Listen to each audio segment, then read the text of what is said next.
Hi, YouTube. What's up? It's your best bald friend, Professor Broman, and I'm getting asked by a lot of people in chat what I think about the discussion around the Divinity, and so I will tell you what I think.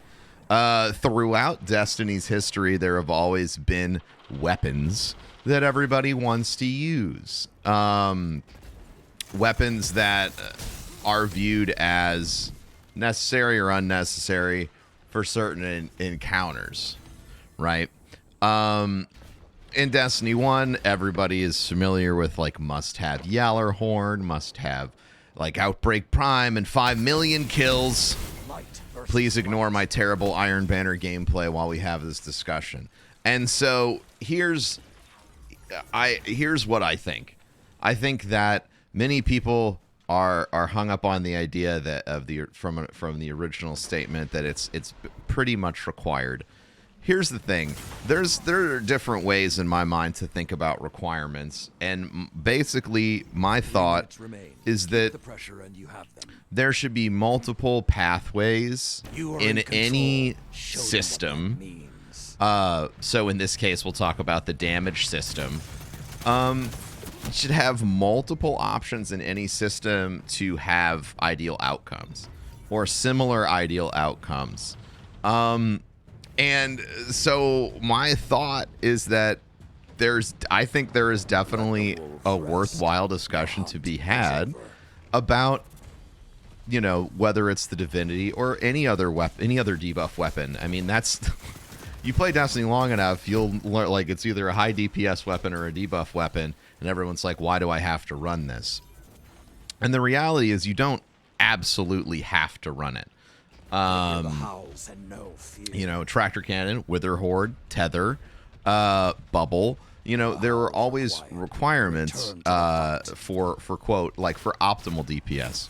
And so do I think that there is always room to improve a system so that people can enjoy multiple pathways to exciting high damage outcomes? Absolutely. Absolutely. And I haven't said this in a long time, but my basic thoughts on all things are this. I am a huge fan of the fantasy side of any, the power fantasy side of any video game. So here are my thoughts. Buff everything. And I mean, like, buff it all of it. Make all the debuff stuff stronger. Let's make our damage output higher on everything. Like, you know, like, buff everything.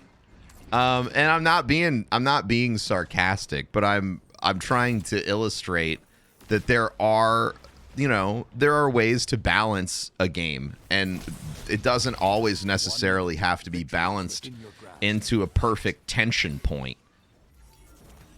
Right? It doesn't have to, like, that's fun, but that's what challenge modes for, legendaries for, things like that in my mind.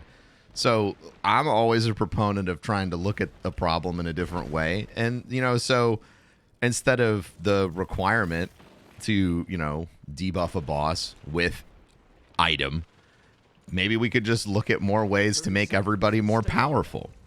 I love that because that is what pulled me into Destiny in the first place. The absolutely goofy power that my Guardian could produce. Oh, he punched me. Really made life fun for me, you know? And those high damage moments when everyone could participate in the high damage moments, those are awesome. I like to, like, right now, if you want to look at an encounter where everybody gets to have a good time doing damage and you just melt a boss, like the Death Singers encounter is a great example. Everybody grabs their good rocket launcher or whatever and just melts them, and it feels great. I like moments like that in Destiny where everybody can DPS. So that's how I feel about all of the discussion that's going on. I feel like there's a way to have your cake and eat it too, and be able to shoot lots of bullets for everyone in your party, because ultimately, like, that's what I'm about. So I doubt that this was the answer you were expecting, for me to talk about the Divinity and then flip it. But, I mean, that's how I feel. I think that constantly examining and re-examining systems and giving feedback from your point of view, which is unique and belongs to only you, is important. But the most important thing for everyone is that we be respectful of one another when we're having a conversation. So, you know, this invisible bar of status that somebody has to have that needs to be like perfectly veteran enough, but not so veteran that you're considered an elite player, is goofy. Everyone's point of view matters, and I think that Bungie looks at all of the information and synthesizes it into outcomes that they're looking for. So I personally am excited to see how Destiny looks at, you know, the discussion that's going around about buffing and debuff weapons. And I hope they have an innovative and unique solution, because those are the ones that I always find the most fun. There you go. Thanks for watching. Make sure to share this video with somebody who you think it'll make angry, because rage gets clicks. Rage click.